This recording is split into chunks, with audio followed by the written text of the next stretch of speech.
They always kind of prep you for going to Mississippi, made you very aware of what could happen and what the South was like. And so I was very much aware of what could happen while we were in Mississippi. And I don't know if Emmett was told or not.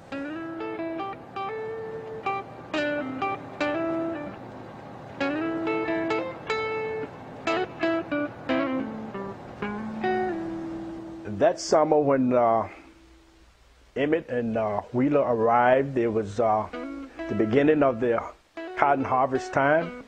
During the day, we would pick cotton all day. I wasn't old enough really to pick cotton. Emmett wasn't either. So we just played around in the field most of the time.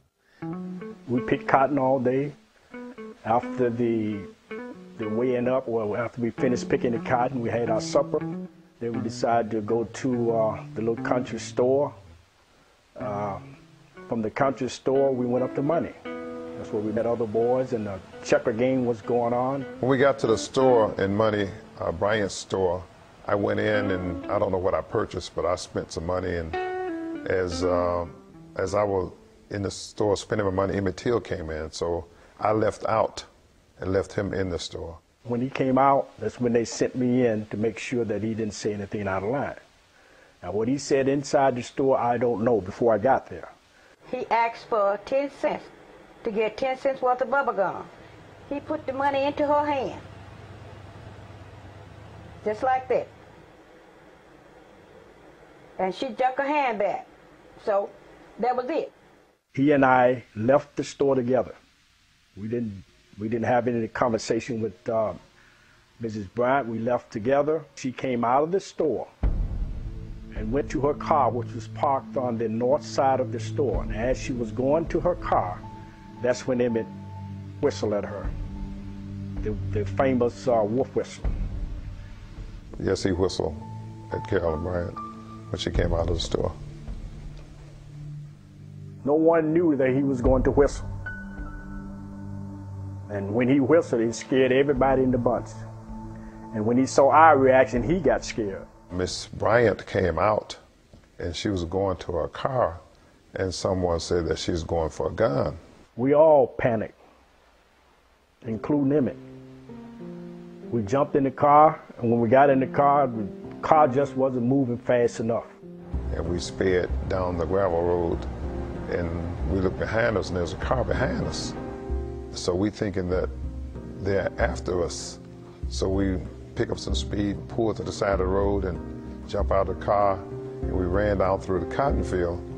And as we ran through the cotton field, the cotton bolls were kind of green, they were hitting our legs, and some of us fell over each other, and the car went right on by. So we said, well, nothing to that. And Emmett Till begged us not to tell our grandfather what happened, and we didn't. Our neighbor, Ruther May Crawford, she told us that we was going to hear some more about that. And I didn't think nothing of it, because I'd never heard of anything like that before. 3 days had gone by, and this girl told us, Ruth told us, hey, you guys are going to hear some more about this. We had heard this colored man said that they was going to get him. That's how we knew to go back to tell Mose Wright, to take the boys to Grenada to the train station, put them on the train. He didn't do it. So actually we forgot about it. We were 16, 12, 13, 14, 16 years old. So we went to Greenwood. We all said, well, we're going to town. We had picked some cotton and made some change, and my older brother said, well, I'm going to take y'all to Greenwood. I carried them all to Greenwood, bought them a little wine, around 12 or 12:30, I brought them back out.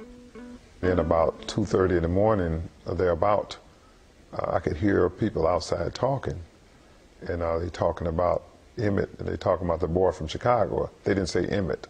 They said there's a fat boy from Chicago, and they told my grandfather they wanted to talk to him. I looked out the windows just like daylight, and I said, my Lord, I said, look at the car. But I didn't know where he was going. So at the time, I could see this black man get out of the car, went to the back, and the white went to the front. This is Mose Wright. I am the uncle of Emmett Lewis Till. Sunday morning, about 2:30, someone called at the door. And I said, "Who is it?" And he said, "This is Mr. Bryant. I want to talk with you and the boy." And when I opened the door, there was a man standing with a pistol in one hand and a flashlight in the other hand. And he asked me, did I have two boys there from Chicago? I told him I have. And he said, I want the boy that done all that talk. So they came to my room first, and they had a pistol in one hand, a flashlight in the other, and they looked on me and Maurice, who's in bed with me, and they recognized that Maurice or myself, we weren't the one that they were looking for. So they passed on through the house to the third room where Emmett was in the bed with Simi. And so we marched on around through 2 rooms, and I found the boy in the 3rd room in the bed with my baby boy. I hear this noise in the bedroom,